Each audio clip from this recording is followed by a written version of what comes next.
အမျိုးသမီးတဦးရဲ့ကုမ္ပဏီဟာဒေဝါလီခံလိုက်ရတဲ့အချိန်မှာပဲသူမရဲ့ဆိတ်ဆက်ထားသူကပါဆိတ်ဆက်ပွဲကိုဖျက်သိမ်းဖို့ပြောလာခဲ့ပါတယ်။ဒေါသထွက်သွားတဲ့သူမဟာဘေးနားမှာရက်နေတဲ့သူစိမ်းတယောက်ကိုချက်ချင်းပဲလက်ထပ်ဖို့ကမ်းလှမ်းလိုက်ပါတယ်။မထင်မှတ်ပဲအဲ့ဒီအမျိုးသားကလည်းသူမရဲ့ကမ်းလှမ်းမှုကိုသဘောတူလိုက်ပါတယ်။တကယ်တော့အဲ့ဒီအမျိုးသားဟာသူ့မိသားစုရဲ့အိမ်အောင်ပြုဖို့ဖိအားပေးခြင်းကိုခံနေရသူဖြစ်ပါတယ်။အဲ့ဒီအချိန်မှာပဲအမျိုးသမီးရဲ့အထက်လူကြီးစီကဖုန်းလာပြီးအလုပ်ကိုအမြန်ပြန်လာဖို့ပြောတာကြောင့်သူမဟာအလောတကြီး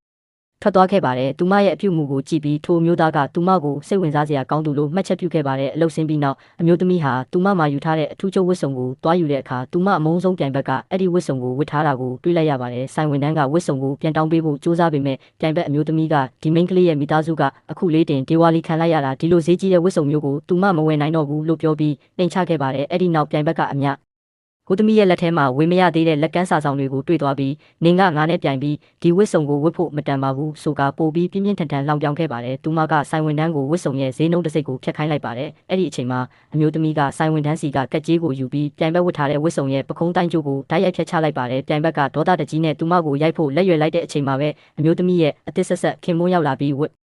စုံအတွက်ရော်ကြေးပေးမယ်လို့ပြောခဲ့ပါတယ်အမျိုးသမီးကသူမရဲ့ခင်ပွန်းကိုအာမခံအယောင်းဝန်ထမ်းတယောက်လိုပဲထင်နေတာကြောင့်ဒီဝတ်စုံဖို့ကိုသူမတက်နိုင်ဘူးလို့တွေးနေခဲ့ပါတယ်ဒါကိုကြားတော့ပြိုင်ဘက်ကသဘောကျသွားပြီးသူမကိုပို့ပြီးအဆက်ခွဲဖို့အတွက်သူမရဲ့ဆိတ်ဆက်ပွဲပါတီကိုဖိတ်ကြားခဲ့ပါတယ်အမျိုးသမီးကလည်းအဲ့ဒီဖိတ်ကြားချက်ကိုလက်ခံလိုက်ပါတယ်ပါတီပွဲကိုရောက်တဲ့အခါမှာတော့သူမရဲ့ရီးစားဟောင်းဟာသူမရဲ့ပြိုင်ဘက်နဲ့တွဲနေတာကိုတွေးလိုက်ရပါတယ်ရီးစားဟောင်းကလမ်းခွဲပြီးချင်းဆင်းရဲတဲ့သူတယောက်နဲ့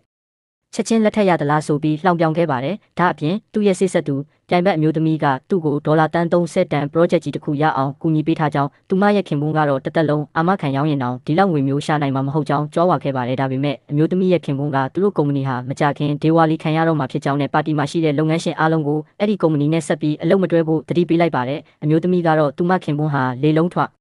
အားနေတာလို့ထင်နေပေမဲ့ပါတီကလုပ်ငန်းရှင်ကြီးတွေကတော့သူမခင်ပွန်းကိုအလွန်အမင်းယိုသေးလေးစားနေကြပါတယ်အမျိုးသမီးကဒါတွေဟာသူမခင်ပွန်းငှားထားတဲ့လူပို stress တွေလို့ထင်နေတော့မှပဲတစုံတစ်ယောက်ကသူမရဲ့ခင်ပွန်းဟာဒီမျိုးမှာအချမ်းသာဆုံးတထေးကြီးဖြစ်ကြောင်းပြောလိုက်ပါတယ်အမျိုးသမီးဟာအလွန်အံ့အားသင့်သွားပြီးသူမခင်ပွန်းကိုတကယ်ပဲအဲ့ဒီလောက်ချမ်းသာလာလားလို့မေးလိုက်ပါတယ်အဲ့ဒီအချိန်မှာပဲပြိုင်ဘက်အမျိုးသမီးရဲ့အဖေစီကဖုန်းလာပြီးသူတို့မိသားစုကုမ္ပဏီဟာတကယ်ပဲဒေဝါလီခံလိုက်ရပြီဖြစ်ကြောင်းသိလိုက်ရပါတော့တယ်